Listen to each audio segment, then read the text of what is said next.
మనమొక అద్దాల మేడలో నివసిస్తున్నాం. మీరు ఈ ప్రపంచమనే అద్దాల మేడలో నివసిస్తున్నారు. ప్రతి ఒక్కరూ మిమ్మల్ని గమనిస్తున్నారు. మీరు నటించకూడదు.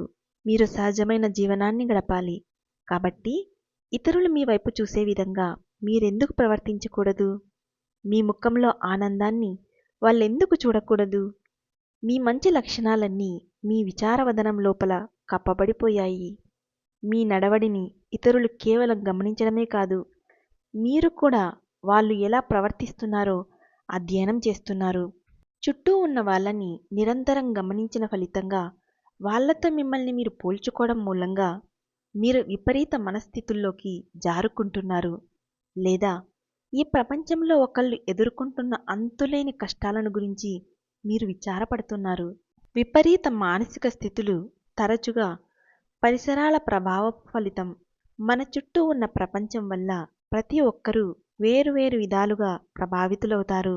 బాహ్య పరిస్థితులను చూస్తూ విచారపడటానికి మీకు మీరు అనుమతించుకోకూడదు. మీ పరిసరాల ప్రభావాన్ని మీ మీదకి ఎందుకు తెచ్చుకుంటారు? ఏదైనా ఒక సమస్యను ఎదుర్కోవడానికి బదులుగా దాన్ని తప్పించుకునే ప్రయత్నంలో విపరీత మనస్థితులను ఆశ్రయించే వ్యక్తులున్నారు. కానీ విచారంగా ఉండటం అనేది తప్పించుకోవడమూ కాదు, లేదా ఉద్రేకాల రక్షక కవాటమూ కాదు. అప్పుడప్పుడు తాత్కాలికంగా విచారంలోకి జారుకోవడం సహజమే, కానీ దాన్నే పట్టుకొని వేలాడకండి. ఒక్కొక్క మానసిక స్థితికి ఒక ప్రత్యేకమైన కారణం ఉంటుంది. అది మీ మనస్సు లోపలే ఉంది. ఒక విచారాన్ని తొలగించాలంటే ముందుగా మీరు దాని కారణాన్ని తొలగించాలి. తాను అనుభవిస్తున్న మానసిక స్థితి స్వభావాన్ని అర్థం చేసుకొని ఆ స్థితి హానికరమైనదైతే దాన్ని సరిదిద్దుకోవడానికి ప్రతిరోజు ఆత్మ విశ్లేషణ చేసుకోవాలి. బహుశా మిమ్మల్ని మీరు ఉదాసీనమైన మానసిక స్థితిలో ఉన్నట్లు గ్రహించారు. ఏ విధమైన సూచనలు చేసినప్పటికీ మీరు ఆసక్తి చూపడం లేదు. అలాంటప్పుడు ఒక మంచి అభిరుచిని ఏర్పరచుకోవడానికి మీరు బుద్ధిపూర్వకమైన ప్రయత్నం చేయడం అవసరం.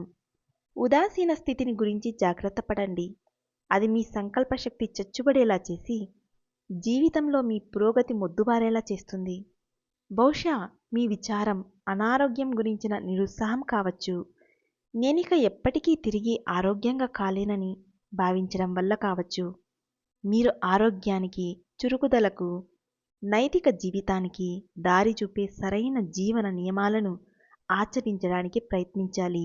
స్వస్థత కూర్చే భగవంతుడి శక్తి మీద మరింత ఎక్కువ నమ్మకం కోసం ప్రార్థన చేయాలి. లేదా మీరు అనుభవిస్తున్న చిత్తవృత్తి నేనొక పరాజితుణ్ణి, నేను ఎందులోనూ ఎప్పుడూ విజయం సాధించలేను అని మీరు నమ్మడం వల్ల వచ్చిందనుకోండి. మీ సమస్యను విశ్లేషించి చూడండి. మీరు చేయదగిన ప్రయత్నమంతా నిజంగా చేశారా అనేది చూడండి.